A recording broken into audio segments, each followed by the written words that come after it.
नमस्कार दोस्तों, मेरा नाम है मिट्ठू आलम और आप देख रहे हैं स्टार ऑफिशियल स्टोरी। चलिए कहानी को स्टार्ट करते हैं। ज़िंदगी एक पहिए की तरह है जो घूमता रहता है। जहाँ से चीज़ें शुरू होती हैं वहाँ पर वापस आके थम जाती है। बिल्कुल उसी राह पर, उसी मोड़ पर हमें फिर छोड़ देती है, क्योंकि ज़िंदगी का हर पल हमारे कर्म और नियति से जुड़ा हुआ होता है। यह कहानी राजस्थान के कोटा शहर से जुड़ी एक सच्ची घटना से प्रेरित किसी के असफल प्यार और प्रतिशोध की है। सपना सलोनी और उनके मासूम दोस्तों की दास्तां है जो समय के दुष्ट चक्र में फंस गए और उस मोड़ पर आके थम गए जहां मौत उनका इंतजार कर रही थी। राणा साहेब एक बहुत अमीर और आलीशान हवेली का मालिक था। उन्हें अपने से 10 साल छोटी उम्र की लड़की से प्यार हो गया था, लेकिन वो लड़की राणा साहब को अपने प्यार के माया जाल में फंसा के उनकी जायदाद को छीन लेना चाहती थी। एक बार उस लड़की ने अपने प्रेमी के साथ मिलकर राणा साहब को मार मार कर जिंदा जमीन में गाड़ दिया। राणा साहब चीखे चिल्लाए, लेकिन उस लड़की ने उनकी एक ना सुनी। बाद में राणा साहब ने मरते मरते श्राप दिया कि मैं किसी को नहीं छोड़ूंगा, हर प्रेमी को मार दूंगा। जिस तरह मेरे साथ धोखा हुआ है, मैं हर प्रेमी को मिटा दूंगा, मैं सबको मिट्टी में मिला दूंगा। और राणा साहब की मौत हो गई। उस दिन के बाद वो जगह और वो हवेली श्रापित हो चुकी थी।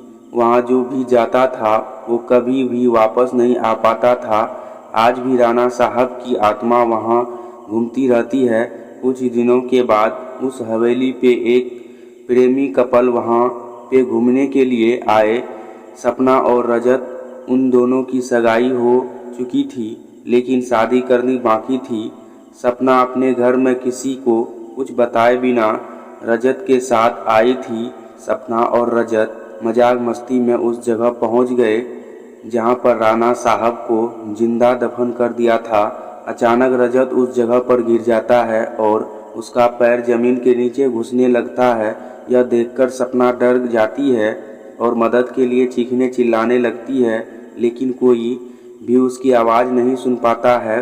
सपना जब उस हवेली में मदद के लिए जाती है तो वहाँ उसे किसी का होने का आभास होता है। उसी वक्त तुरंत सपना गिर जाती है और कोई उसका पैर पकड़कर उसी जगह पर खींच के ले जाता है जहाँ राणा साहब और रजत दफन हुए थे। बाद में सपना भी उसी जगह पर दफन हो जाती है।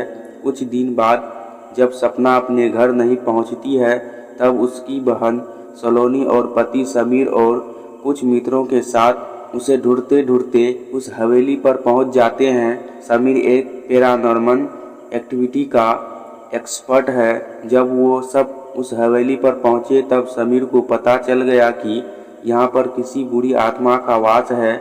उसने सबको सूचित कर दिया।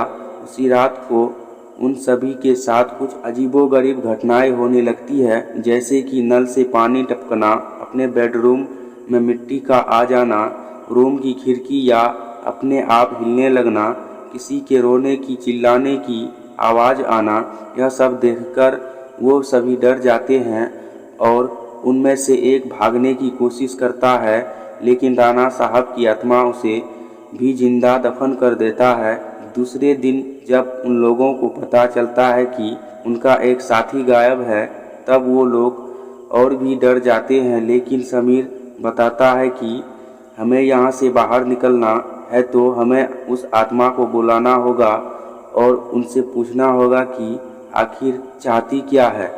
डर के मारे सभी लोगों ने समीर की बात मान ली और आत्मा को बुलाने के लिए तैयार हो गई। समीर ने एक रूम में सभी तैयारियां कर ली और बताया कि जब तक हम आत्मा से पूरी जानकारी नहीं जान लेते, तब तक कोई इस रूम से बाहर नहीं जाएगा और कुछ भी हो जाए कोई किसी का हाथ नहीं छोड़ेगा। समीर ने तंत्र मंत्र से आत्मा को बुलाना शुरू कर दिया। कुछ ही देर में तेज पवन और बिजली के साथ राणा साहब की आत्मा उस रूम में आ गई। समीर ने उस आत्मा से बात की, आखिर तुम चाहते क्या हो? लोगों को क्यों मार रहे हो? कौन हो तुम? राणा साहब की आत्मा ने कहा, निकल जाओ यहाँ से, मैं किसी को भी नहीं छोड़ूंगा, सब मारे जाएंगे, जो भी यहाँ आएगा उन सब को मार दूंगा। इतना कहकर वो आत्मा चली गई। उन लोगों ने बाद में सपना की आत्मा को बुलाया और पूछा आखिर उसके साथ हुआ क्या था। सपना की आत्मा ने उन सभी को सारी हकीकत बात कह दी और बोली, मुझे राणा साहब ने ज़मीन के नीचे दफन कर दिया है, प्लीज़ मुझे यहाँ से निकालो। सलोनी ने अपनी बहन सपना से पूछा, राणा साहब की आत्मा को कैसे मारा जाए। सपना ने बताया कि जहाँ राणा साहब ने हम सबको दफनाया है वहाँ पास में माताजी का त्रिशूल है, उस त्रिशूल से राणा साहब की आत्मा को मारा जा सकता है और इस महल को उनकी चंगुल से बचाया जा सकता है। इतना कहकर सपना की आत्मा वहाँ से चली गई। समीर, सलोनी और बाकी दोस्त लोग तुरंत उस जगह पर गए जहाँ राणा साहब को दफनाया गया था। राणा साहब की आत्मा ने उन सभी को त्रिशूल के पास जाने के लिए रोका, लेकिन सलोनी तुरंत उस त्रिशूल के पास पहुंच गई और उसी त्रिशूल से राणा साहब पर वार किया। कुछ ही देर में राणा साहब और उनके साथ वो सभी आत्माओं को मुक्ति मिल गई जिसे राणा साहब ने दफनाया था। तो दोस्तों, कहानी को यहीं पर ख़त्म करते हैं। मिलते हैं अगले वीडियो में। तब तक आप लोग इस चैनल को सब्सक्राइब करके बेल आइकन को ऑल पर सेलेक्ट कर लें ताकि अगली वीडियो आए तो नोटिफिकेशन सबसे पहले आपको मिल सके।